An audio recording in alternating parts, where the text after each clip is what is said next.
I am a huge fan of good design. I love when function and form work together. Sometimes as creators, though, we miss.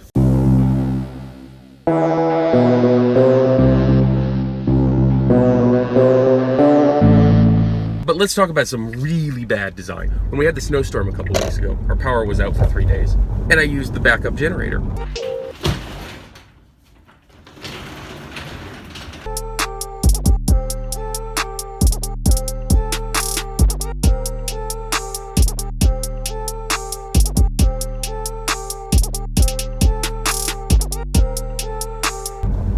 I think I'm pretty smart. This foolishly gave me the belief that I knew how to run a generator. Need to find the key. Yep, need to find the key.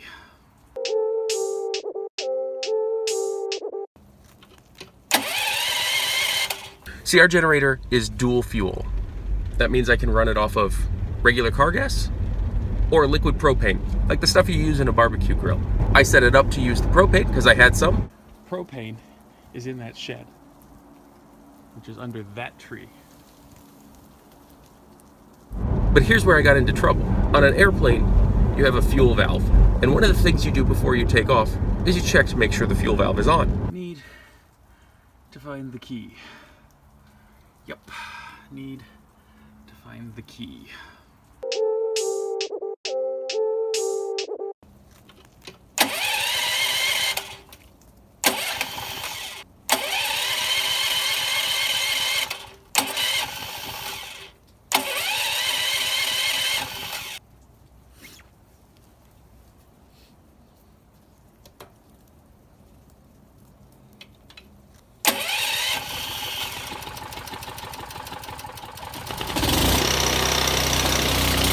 Haha! I made electricity!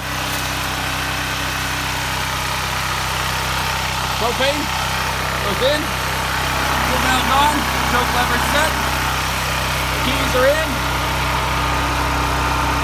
100 volts, electricity. So I turned the fuel valve on. What I didn't understand was that the engineers actually meant liquid fuel valve, not propane fuel valve. So what was happening was the propane was coming out of the canister, going down to the engine and running the engine. But at the same time, I had effectively opened a leak in the line that was allowing that propane to backfill into the gas tank, creating a very dense propane cloud inside the tank. But because the tank is designed for liquids, not gases, it's now leaking that gas out into the environment around it.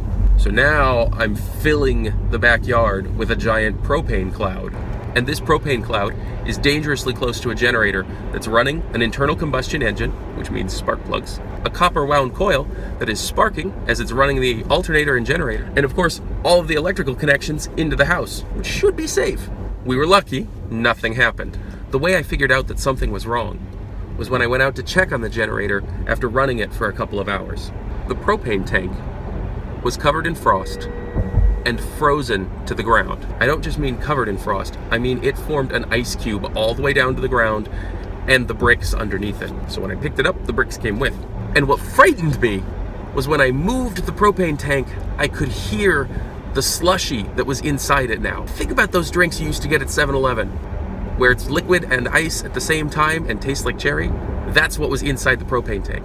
In order to make propane freeze, you have to cool it to minus 188. The only way I could actually be cooling it that far would be if I was allowing the propane to escape, which would drop the pressure, which if you'll recall from high school physics, when you drop the pressure on a gas, it drops the temperature.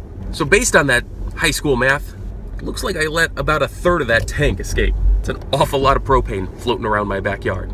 So as designers and engineers, we have a responsibility to create things that do not endanger people's lives. And we have a responsibility to pay attention to how people use our devices and our software and our creations, and maybe adjust them based on the feedback that we get from our users. In the meantime, I fixed it by relabeling it. So happy Friday, design well. Turns out I'm not the only one at 7-Eleven at 8 in the morning buying a blue Slurpee and Sudafed.